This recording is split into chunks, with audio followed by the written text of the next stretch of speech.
Hola, buenos días, la paz del Señor. Hoy estoy aquí para leer la 13ª historia del libro Sálvalos, del alemán Halte Sie zurück.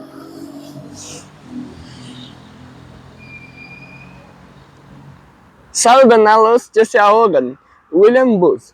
Recientemente, en uno de mis viajes, mientras miraba por la ventana de un tren en marcha, comencé a reflexionar sobre la situación de la gente a mi alrededor. Viven en la más abierta y descarada rebelión contra Dios, sin pensar siquiera en la eternidad.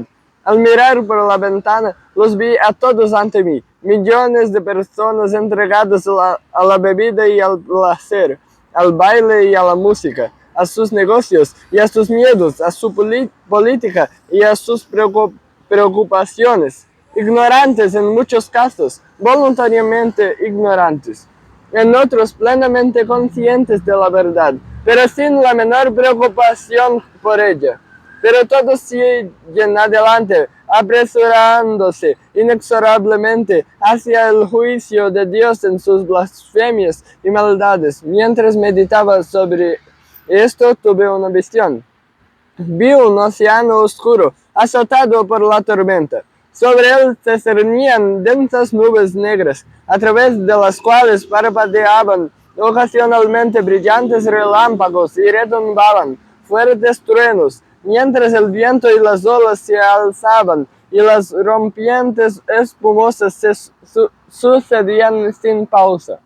En ese mar creí ver a incontables personas a la deriva, gritando y chillando, sumergiéndose de vez en cuando. Maldecían y luchaban contra el mar, al borde del ahogamiento, y mientras maldecían y chillaban, volvían a emerger, aún gritando, y algunos se hundían para no volver a salir a la superficie.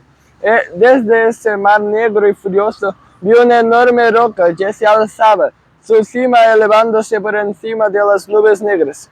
En la base de la roca divisé una vasta plataforma que la rodeaba por completo. Para mi gran alegría, vi a algunas de esas pobres personas luchando desesperadamente, subiendo continuamente a la plataforma.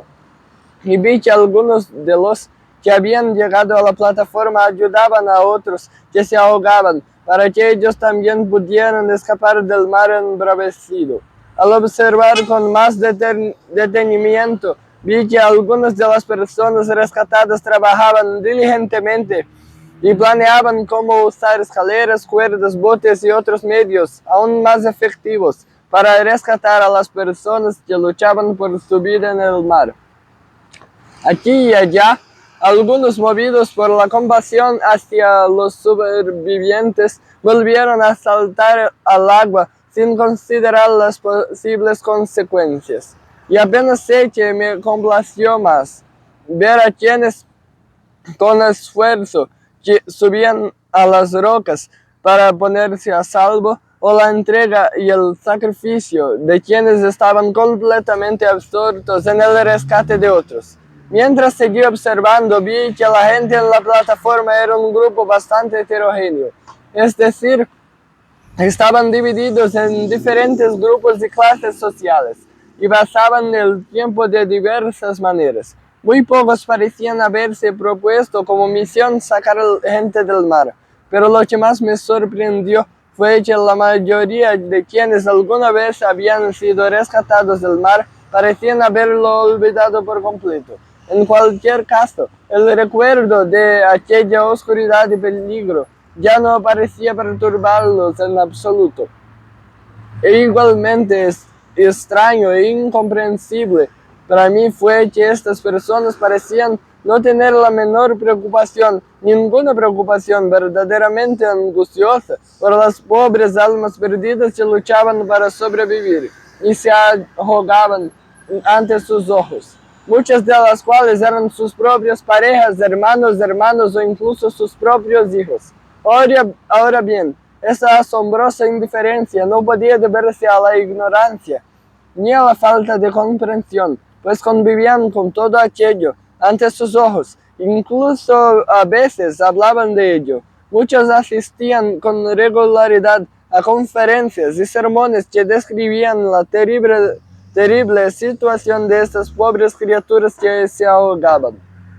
Ya he mencionado que los habitantes de esta plataforma ocupaban su tiempo con toda clase de actividades y diversiones. Algunos se dedicaban día y noche a algún negocio, obteniendo ganancias y guardándolas en cofres, cajas fuertes y similares.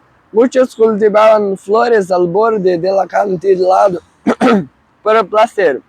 Otros pintaban lienzos, componían música o se vestían con diversas modas y buscaban la admiración de los demás.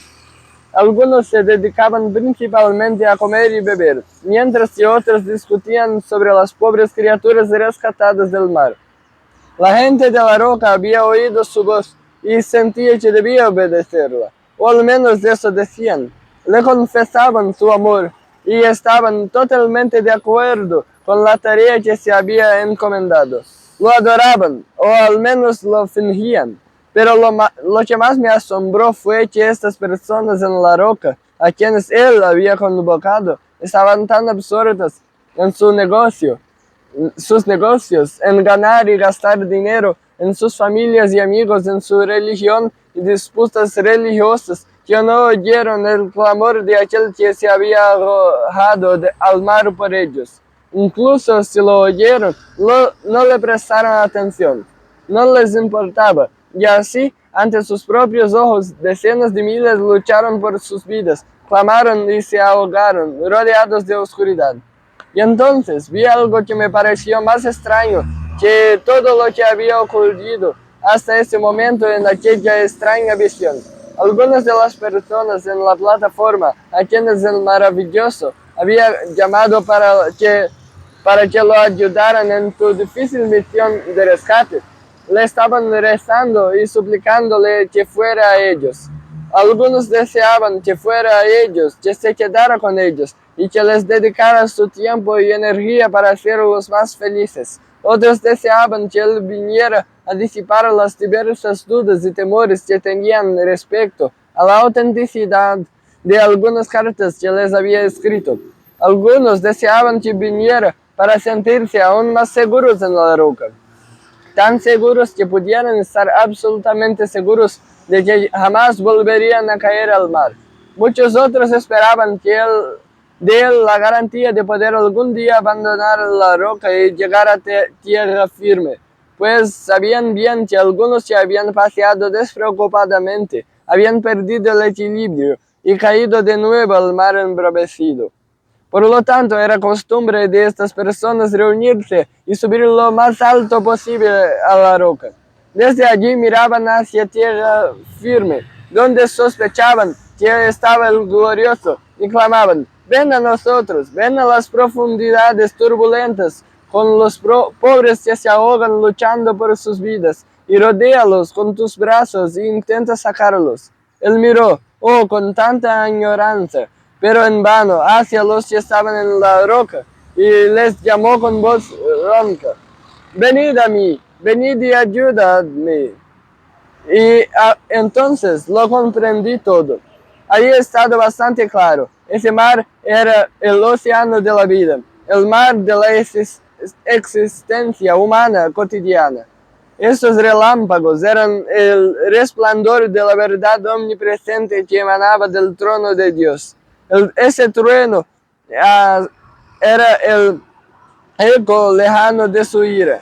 Las multitudes que gritaban luchando por sus vidas en el mar embravecido eran millones y millones de almas perdidas en todas nuestras ciudades y pueblos, en cada país de la tierra. Oh, qué mar tan oscuro, y cuánta gente, rica y pobre, ignorante y sabia, eran tan diferentes en sus circunstancias y condiciones eternas, y sin embargo todos eran iguales en un aspecto. Todos eran pecadores ante Dios, todos cautivos de su propia injusticia, y a su vez se negaban a soltarla, atrapados por algún ídolo, esclavos de una lujuria diabólica y gobernados por el antiguo enemigo maligno, desde las profundidades abismales del infierno. Todos iguales en un aspecto, no, de hecho, en dos sentidos. no solo eran iguales en su maldad, sino que mientras permanecieran sin salvación, eran iguales en su caída cada vez más profunda, hacia la misma terrible condenación. Aquella gran roca errante era el Gólgota, el lugar donde Jesús murió por ellos. Y aquellos que estaban sobre la roca eran los redimidos. La forma en que emplearon su fuerza, sus dones y su tiempo representaba simbólicamente las aspiraciones y los placeres de quienes afirmaban ser salvados del pecado y del infierno. Los seguidores del Señor Jesucristo, el puñado de valientes, decididos ayudantes que arriesgaron sus vidas para salvar a los que se ahogaban, eran verdaderos seguidores de Jesús. El Todopoderoso, que los llamó en tu auxilio en medio del mar embravecido, era el Hijo de Dios, el mismo ayer, hoy y siempre, quien aún lucha e intercede para salvar a incontables personas a nuestro alrededor del terrible destino de la condenación, y cuya voz, en medio del ajetreo de la vida, llama a todos los salvados a que vengan y le ayuden a salvar a los perdidos. Amigos míos en Cristo, han sido rescatados del agua, están sobre la roca, pero Jesús está en medio de la corriente y los llama a que vayan en su ayuda. ¿Se atreverán a entrar? Fíjense, el mar de la vida, en el que perecen millones de personas, llega hasta el mismo lugar donde se encuentran. Ahora dejo la visión y hablo de hechos tan reales como la Biblia y como Cristo en la cruz, tan reales como el día del juicio y como el cielo y el infierno que les seguirán. Amigos, no se deben engañar por las apariencias. Las personas y las cosas no son lo que parecen. Quien no está sobre la roca está en el mar. Obsérvenlos desde la perspectiva del gran trono y qué vista tan reveladora. Jesucristo, el Hijo de Dios, está entre los perdidos por medio de su Espíritu, luchando por su salvación, y los llama a lanzarse al mar, a estar a su lado y a ayudarlo en su santa misión. ¿Se lanzarán? Es decir, se prestarán a sus pies y se pondrán completamente a su disposición. Una joven cristiana se acercó a mí y me dijo que tiempo atrás ya le había entregado su trabajo, sus oraciones y su dinero al Señor, pero que ahora quería entregarle su vida. Quería ir directamente a la batalla. En otras palabras, ella quería ir al mar para estar con él. Tú que aún dudas en la orilla, pensando en las pobres almas perdidas, cantando por ellas y rezando por ellas, harás como aquel hombre en la playa, que al ver a otro luchando por su vida en las olas, se despoja de inmediato de sus pesadas vestiduras y se lanza al agua para salvarlo. Dejarás de lado toda tu vergüenza, todo tu orgullo, tu preocupación por la opinión ajena, tu inclinación a la comunidad y todas estas otras cosas egoístas que te han frenado durante tanto tiempo, y correrás en auxilio de esos millones de hombres y mujeres que agonizan. ¿Es el mar embravecido demasiado oscuro y peligroso para ti? Sin duda lo es. Para ti, como para cualquiera que se atreva a dar el salto, seguramente significará penurias, desprecio y sufrimiento. Para ti puede significar incluso más, puede significar la muerte. Pero aquel que te llama desde el mar sabe lo que ese salto puede significar para ti. Y aún sabiendo esto, te llama y te ordena que vayas. Deben hacerlo, no pueden evitarlo. Han disfrutado lo suficiente de la fe cristiana. Tienen sentimientos agradables, hermosas canciones, hermosas reuniones. Su futuro se ve prometedor.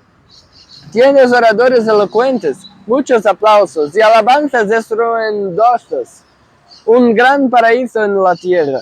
Así pues, acérquense a Dios y díganle que están incondicionalmente dispuestos a renunciar a todo y que están dispuestos a dedicar el resto de su vida a luchar entre estos millones que perecen. cueste lo que cueste. Deben hacerlo con la luz que ahora ha amanecido en ustedes, con el llamado en sus oídos y sus manos, que los llaman ante sus ojos. No tienen otra opción. Es su deber ir al encuentro de los perdidos. Su felicidad de ahora en adelante consistirá en compartir su miseria, su consuelo, en compartir su dolor, su recompensa, en ayudarlos a cargar su cruz, y su gloria en descender a las fauces del infierno para salvarlos. ¿Qué harán? De voz de la fe, número 1086. Iré, el amor me impulsa al mundo lleno de pecado y angustia. Dame alma, Señor, te lo ruego, para el cielo libres de la muerte. Dios te bendiga y no te olvides, Jesús te ama mucho.